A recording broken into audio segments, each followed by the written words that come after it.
गांव पिपरौली में एक मध्यम वर्गीय परिवार रहता था। घर के मुखिया श्रीधर जी एक सेवानिवृत्त अध्यापक थे।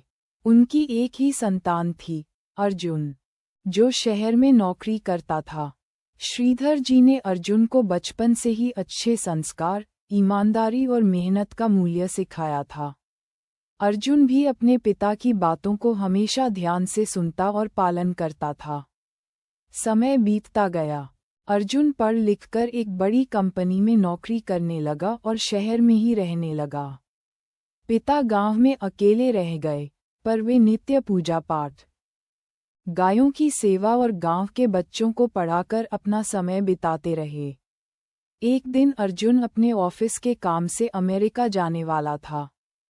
फ्लाइट के एक दिन पहले उसने पिता को फ़ोन किया और कहा, पिताजी, मैं विदेश जा रहा हूँ, आपकी दुआ चाहिए। श्रीधर जी बोले, बेटा, सफलता जरूरी है, पर अपने संस्कार और मूल्य कभी मत भूलना। ईमानदारी से काम करना और हमेशा जरूरतमंद की मदद करना। अर्जुन ने हाँ कहा, पर उसे लगा कि अब समय बदल चुका है।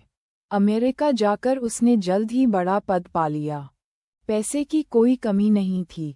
धीरे धीरे वह आधुनिक जीवन शैली में इतना उलझ गया कि अपने पिता की बातों को महत्व देना कम कर दिया। वहीं दूसरी ओर, गांव में श्रीधर जी बीमार हो गए। उन्होंने अर्जुन को कई बार फ़ोन किया, लेकिन अर्जुन व्यस्त होने के बहाने टालता रहा। एक दिन गांव के एक पड़ोसी ने अर्जुन को संदेश भेजा, आपके पिताजी की तबीयत बहुत खराब है, जल्द आइए। अर्जुन आया, लेकिन बहुत देर हो चुकी थी। श्रीधर जी दुनिया छोड़ चुके थे।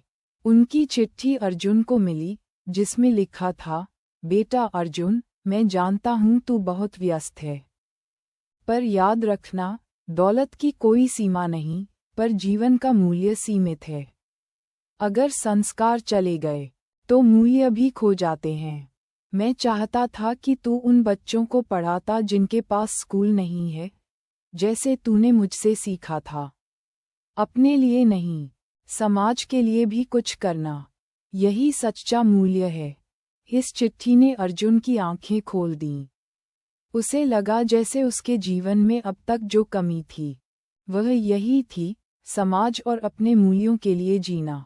वह अमेरिका से लौट आया और गांव में रहकर एक फाउंडेशन शुरू किया, संस्कार शिक्षा केंद्र, जहां वह गरीब बच्चों को पढ़ाने लगा और अपने पिताजी के आदर्शों पर चलने लगा।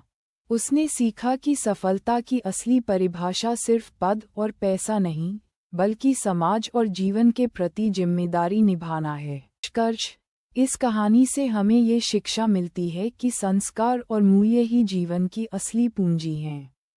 भले ही समय बदल जाए, पर जो शिक्षा हमें हमारे बड़ों से मिलती है, वह कभी पुरानी नहीं होती।